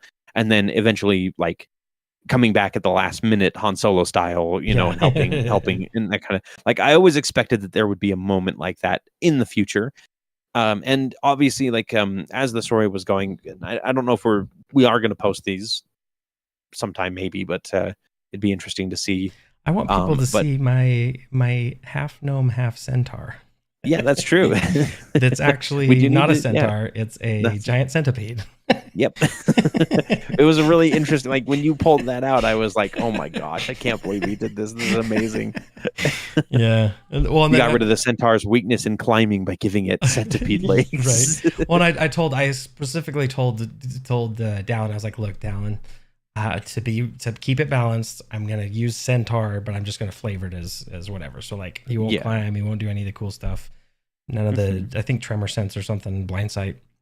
But yeah, that was a fun conversation when I was having with him, because I was just like, hey, so I have an idea, and he's like, no, just like, hear me out, no, just hear me out. I want to be a centaur, but I don't want to be a centaur because we're in the Underdark, and that would suck. Yeah. So. But yeah, it was one of those things where it's like, she already was starting to respect Scott's character, Saruna. The Gith. The Gith, because she was, first of all, she was a female, and Kith unfortunately has issues with males because she's been spurned, or not spurned, but burned a few too many times by their arrogance and idiocy. Right. Her opinion, not mine. I wasn't going to play up that too much, but it very much was who she would listen to as a leader would be based on her prejudices at the beginning. Right. And she was starting to respect Silvestre a little bit more, Colby's character, because he was showing very good prowess in hunting and being able to kill things. In fact, I think at the end, he might have had the highest kill count at the end of our current session, which I've been keeping track of, and because that's something that Kith would keep track of, would be like how many kills you've had and what they were against. And then of course, as far as our Militar goes, Kith had not yet seen him as anything too impressive. No, and he's very much his own skin. He's out to save himself. He's out. He's the type that he will. And I think were you at the table when I was saying that? I was actually thinking when everyone was running, I was going to go out the door and I was going to use my last second level spell to use Earth Tremor to try and collapse the door behind me and leave you all to die. That would have been very interesting if that would have happened. But I ran out of movement speed, so. Lucky us. Yes. But that's the thing is like, it's great to have a character like that. And we had a character introduced in Scott's game that very much is like a loner, very much is a don't talk to me, I don't want to make friends type, I guess a good like popular example would be Wednesday in the new Wednesday show. It's like that character is specifically designed to be standoffish and a little bit rude, but it is your job as a player, and it's your job as a character, it's your job as a player for the character to have an arc that leads them to wanting to be with the group so that you can experience the story, right? Because if say your Militar did decide to run off and collapse the tunnel, it's like, what recourse is there after that? Yeah, exactly. Right? Exactly. Like he can't, like you either have to create a new character or you have to come back and save the day and like apologize profusely, because that's the way that the adventure works. This is a cooperative storytelling game. It's not a bunch of loners trying to backstab each other, right? pretty much. And he would that be tiefling is going full Goku. Yeah. he's getting his what do they call it? The spirit bomb. Yep. Yeah, it was one of those ones where I was like, and the reason that he didn't is because when he looked back and he saw Silvestre when he ran up to him, that was the moment, a moment of inflection, the moment of change for him, because he felt that guilt of like, oh crap, like this is the second time that this person who's just now helped me and I'm starting to look up to, I gotta stay. Like we got like I can't betray them again. Yeah. And at the end of that session, Kith had a little bit of a humbling moment herself, because she heard that Saruna could make the full jump across that river, and she's like, "Oh, I can make that jump too," and she actually couldn't. And I knew that as a player after like announcing that. Like I did some research into it, and I was like, "Oh, I'm actually going to fall short." So but instead of being like, "Oh, never mind, I can't," like Kith would not say, "No, I can't." She's definitely one of those types that's just like, "Yes, I'm strong enough to do this." So her being like having to be rescued out of that river, and this is spoilers for something that nobody will ever watch or will watch months down the line and forget about, so it's okay. But having to be pulled out of that river was very humbling, and at first it's probably going to be, she's going to be sulky and kind of a bit more uppity about it, but at the same time it's going to show a little bit of weakness, and that weakness is going to start chipping that armor away that she's built up around like basically that has been drilled into her by her clan and her family back when she had a clan and family, because that's lizard folk life, is you're strong or you're dead from the moment you're born, kind of thing. At least Faerun with lizard folk have that. Out of everyone on the Aneria crew, who do you think is the best role player? I don't think there's best. I think it just depends on the day, because I feel like sometimes some of us are in the moment. Other days, like if I'm distracted, and it's hard to say, because there's been so many good moments from each role player, each person individually, where I was just like, wow, like I didn't expect that. Like I will say that when Tori was with the crew, she was definitely like one of our top role players, and she had a lot of really good moments, and that comes from a background of like acting and wanting to play characters and everything like that.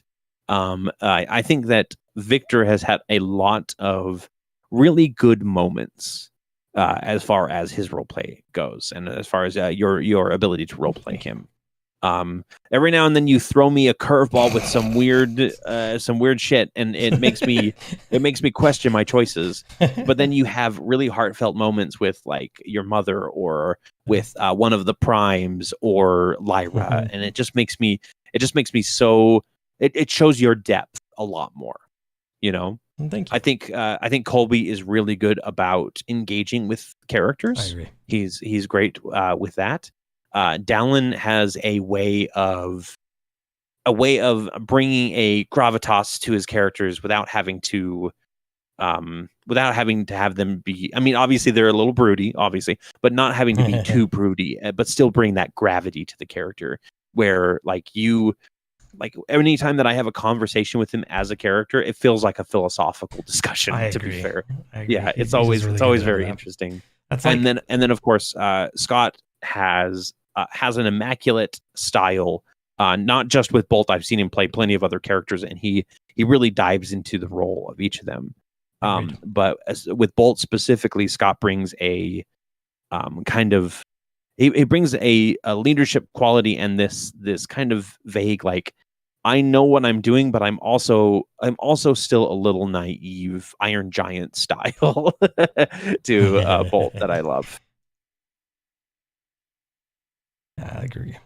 Like that. I think it's just one of those ones where it makes it really easy to play off of, and I think everybody, it's it's hard to say that one is just I think it's definitely a group effort. Yep.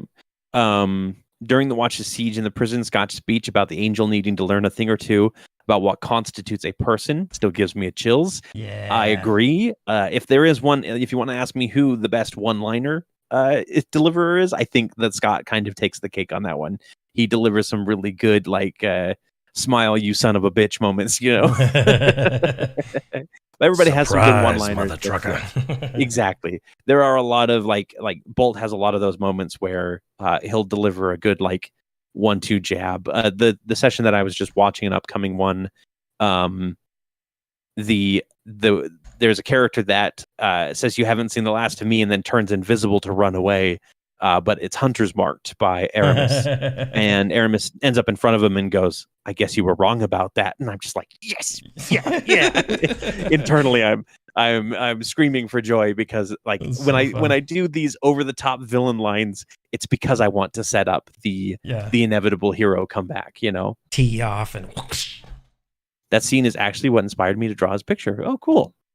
And we're all very happy that you did too. That picture was amazing. Really good. I liked it. Scott's got it hanging up in the red room because he loves it so much. So if he were here this day, he probably would say thank you again. Mm-hmm. In fact, he was on chat earlier, but I don't know. He's painting right now, I'm assuming. This next paintbrush we're going to be using is called Chocolate Pudding. Chocolate pudding. Who doesn't delicious like chocolate pudding? Chocolate pudding.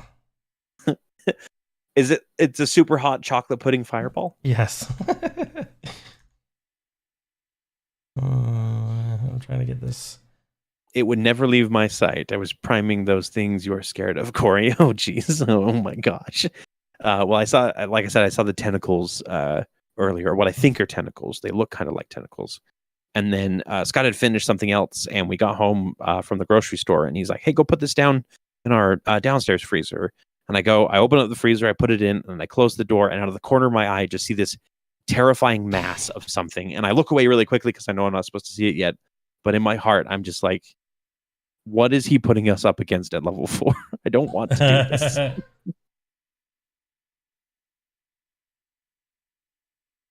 All right. But yeah, I really, one of these days I am going to want to play Kith again, whether it's with the Out of the Abyss group or it's some other group as well. I agree. Because she deserves to have a full storyline, in my opinion. Like, and I need to share, like, if we do decide to stop the Out of the Abyss game, if we're settled on that, then I do need to share the story so everybody can see kind of why Kith was the way she was, because I think it's a great story. And honestly, like, it's one of the biggest backstories that I've written for a character. And I'm a bit ashamed that I haven't written more for my new character that I'm doing. Give him hell with your monstrosities, Scott. No, do not give us hell, please. All right, there we go. So now we got some stuff in there. We got our that is chalky awesome. Pudding. Yep, I love it. I love the doing light effects in digital art is so amazing. Like, it's, and like I know people are like, oh, digital artists are just shortcutters and cheaters, blah blah blah. But it's like, no, we're using the tools available to make art way better, like 10 times better. Well, there's a lot of stuff too that I think that if you've ever done traditional art, you should always lean into that and use the digital medium to do something you are going to do. Like, for instance, color dodge. Color dodge is something that you would do in photography to be able to like dodge or be able to overexpose or mess with like kind of pieces of a photo. And it's the same thing in here. Is if you think about it, it's all you're doing is it would be doing the same thing I would do mechanically and with my hands and chemically. With in real life, do I not use a ruler? No, I'll use a ruler if I'm doing something that needs perspective lines. But I'd use a ruler if I could just go over here and be like, do something that's just because it's easier doesn't necessarily mean it's not as cool. Exactly. And I won't say easier. It's just because it's digital and it's more accessible doesn't necessarily mean it's better or worse. Yeah, in either way. Worse. Mm-hmm. At least that's like doing the whole like hold down to do the straight line thing instead of having to like draw a line 5 times in order to get it straight. So good. Yeah, Where's the cube? Where's the cube? His name is Cubert, and he's a fancy lad. Okay, this one's in the front. Does he keep all of his inventory inside of him? Do we put them? What's Cubert? Here's what I'm thinking. Tell me if I'm up in the night or not. What I'm thinking is between these trees and this front foliage, I'm going to put them there, and then it'll be a little blurry, but you can see like the back of their heads or like a little bit of indication that they're there. Let me put that. Yeah. There's a light red left from the swirl on the top right corner. Is that supposed to be there? Yeah, I think that's like a refraction, right? Or is it's a refraction? But I think it's a distraction from what's right here. So he needs a bow tie floating inside of him, and a monocle and a mustache. I would like to disguise self, and I pull out the monocle and mustache from inside my cube. I am a dapper lad. There's actually been a few characters that haven't that I've been wanting to play that haven't made their way to the light of day yet, like Jean Dupont, my fancy lad, barbarian rogue. I want to play my Sir Cubert Jellington. Okay, I'm gonna give it away because I don't think I'll ever play him in a game that we're gonna put out. But one of the things I really wanted to do is have a character that's this really strong, forthright character that takes care of this kind of like smaller personage, right? Like so, like maybe it's like a knight and a little princess or something that's constantly there, kind of NPC-ish. But in reality, they are like that larger person is not. It's more of like an avatar state type of thing of like a hexblade type thing where it's like an image that's they're protecting, and the little person doesn't remember or know who they are, and they don't know who they are either. They just know they need to protect them, and it's some kind of like parent-child relationship and kind of like that phantasmal ghost type. Yeah, like an imaginary friend that turned real. Imaginary kind of friend thing. that became real, but in reality, they were real from the beginning, kind of thing. I think it'd be fun. One of my early characters in 4th edition was an elf wizard, or an Eladrin wizard, because they distinct elf and Eladrin as basically 2 different races. He was an Eladrin wizard who was so into like wizardry and researching that he took all of his emotions and he transferred them to his homunculus, who was named Plebe, Plebe. And Plebe did all of the talking and communication for the wizard in the party. And when it came time for combat, Plebe would like tug on his master's robe and ask for a spell. Like, sir, would you please help out our friends with a spell over there? And then the Eladrin would kind of just like wave his hand and cast a spell, usually like a summoning spell to take care of things, right? That was the idea, was he was a summoner type, and then go back to his research and reading. And it was going to get to the point, not in the story, because I only ended up playing him as a PC one time, but it ended up converting him into an NPC in the campaign that we were running, and he became not only the homunculus, but the phylactery of that wizard when he turned himself into a lich. Oh, nice. Yeah, so it was one of those things where it was just like the character I was playing was the homunculus, but the flavor was it's an Eladrin wizard that's doing all of the combat work, Right. Okay, so I don't know if I'm going to be able to get a ton of them in there, but here's the. I'm not going to commit to it. Maybe we can continue this one next week at the beginning and get some stuff in next there. week or 2 weeks from now, or 2 weeks from now, as like a starter. So then we'll hit it and kind of keep going with it. Okay. We had the gelatinous cube. What was the other one? So we've got gelatinous cube. We've got the samurai kitsune. Right, kitsune. So kind of that foxy. Next character I get to play, currently estimated 2028. Right. I'm busting out the swashbuckling samurai with the lotus, with the Louis the 14th accent. I watched a 4-minute YouTube video to learn how to do the accent. Nice. And Zach, welcome with the big surprised face right at the end of the stream here. What's up? Welcome. So let's see. So we've got the kitsune in there. We've got a halfling with a frying pan. Oh, that's right. Halflings. It's gonna look like they're cutting up. Let me know when you're ready for the next one. I might put it on his back. Yep, doing too fast. Let's see. Put it on his back, no dachis. But I always have a love for small characters that are just kind of like there to help, and I don't often play them as PCs, but I do love like Kilobix and Keskas and Plebe are all like tiny characters that I've created, and Kilobix is sort of a reimagining of Plebe as like the homunculus made of wax with the burning eye type thing. Okay, so we got a Fuzzy knows me as Aries. Sorry for swinging by. Oh, hey, what's up? How's it going, Aries? Good to see you, man. So what else? What else we want? Then we've got the Elf Forest Warrior that I wanted in there for mine. An elf. He's gonna have.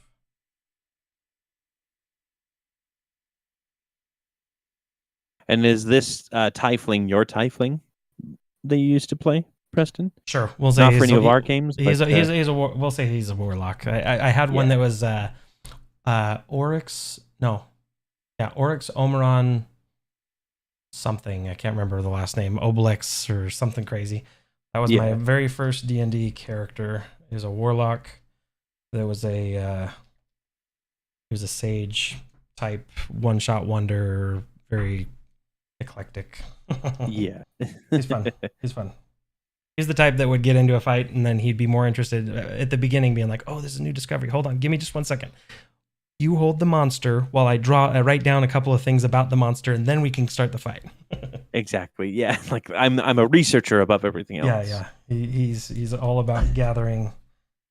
Bosco, I was going to say I've never heard of a peace druid before, but yeah, peace cleric's a little bit better. Extreme desire to play a kobold drake warden. I keep forgetting about the drake warden, which is sad because I love the concept of it, but I keep forgetting that the drake warden exists as a ranger class. Or a subclass, and I think one of my next characters might end up being a kobold drake warden. That sounds really fun. Oh, that'd be fun. A kobold whose like job it is to raise a dragon from its egg, and it's like this was the last of the clutch, and I was able to escape with it, and now I have to like train it up to be a proper dragon or whatever. That would be great. Skidwee nest warden. What else was in the as far as descriptions we've got? So the last one was Patsy, the Patsy. That's right. Yep, with the big carrying all the stuff, and he had a red tunic on. But I'll save all of that for later as well. Okay. The big backpack. I'm gonna put a quick descriptor. Gel cube. Patsy. So the gelatinous cube, I assume, is aware enough that it won't. If someone else touches it, it's not going to immediately start eating them. Yeah, I bet you it's probably. It's like a. That's why I was putting everybody on the other side because they didn't want to touch them. But you put Patsy in the middle between them. Yeah, Patsy's the one that'll get eaten first. Let's see. This was the halfling, right? Yep. Halfling. And I've got them all written down too for next time as well. I mean, obviously, if you want to work on them. And then this is the elf. Yep. Forest warrior. Yep. So Warrior. standard like leaf plates, like you were talking about. And then Kitsune Samurai. Yeah, because it is 9 o'clock. Holy crap! And that 2 hours went by fast. I can't believe it.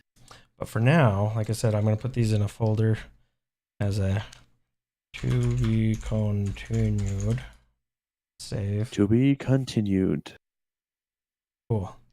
Yeah, so we got some of that stuff in there. We've hopefully have something exciting. Yeah, and you successfully burned that half an hour, so you didn't have to worry about body proportions on the actual creature. Precisely. Then I can do all that off stream, and I can think about stuff. Because I'm looking at these guys over here on the thing, and a lot of them are just like these really spindly, lots of just like really thin, lithe pieces, and like other concept art that people have, and I'm trying to balance that between like making it monstrosity and human, you know. Exactly. So we'll play with it a little more, and more of that. And I think what I'll have is a kind of a mossy overgrowth that like kind of hangs off his chin as the beard. Yeah, kind of like a beard. Yeah, I like that. I like the idea. Like you can add some extra tangles in there, that kind of thing. I try really hard not to go treant. That's what that's my goal. Which, I mean, let's be fair. A kaiju blight is just a treant. Yeah, it's a treant. Sorry, Bosco. You just asked us to make a treant. And maybe in the background we'll have a surprise, like Godzilla poking his head up over the back of the mountains or something. Just as an homage to the true kaiju. Yeah, excuse me. Cool. Yeah, good stuff. Says Casey. Thank you everybody for joining us tonight. It was so fun. I had a lot of fun. Don't forget to like the video, subscribe to our channel on YouTube. Go leave a comment after this is over and give us one of your insecurities. Yeah. Or if you want to jump to the Discord and you know, the come join us on Discord. There. Yep. Next week we'll be back with a paint stream. Scott and I are going to start grabbing monsters from the monster manual and going through them, I think, is what we've decided on. Cool. So any ones that we don't have, so basically we can be prepared for anything at least in the base monster manual, right? Yes. But yeah, and then in 2 weeks you'll have to tune back in here. Might be Preston on his own for that one. Yeah, actually, because 2 weeks from now is what that means, guys. My wife's birthday weekend. We get to create a new race that is canon. We have the canon stick. Exactly. Yep. I will definitely pass that off. Centipede, centaur like people, and no, with great power comes. I'm completely okay. The dromedars are amazing, and I definitely would love to see another race that you guys can come up with for sure. So just before Zach Leon and Antipaladin, that's pretty. Always contradiction. Thank you, Brian. Thank you, Bosco, for coming by. Yeah, thanks for joining us, everybody. We will see you all next week. Don't forget to check us out next Wednesday for another exciting episode of Tales of Aneria, which I have to go ahead and get uploading, and you got to work on a thumbnail for. Yes, let's get it done. Yes. All right, guys. Alrighty. Good night. Thank you so much. Thanks for coming. Maybe. Hold on. I got to push the button.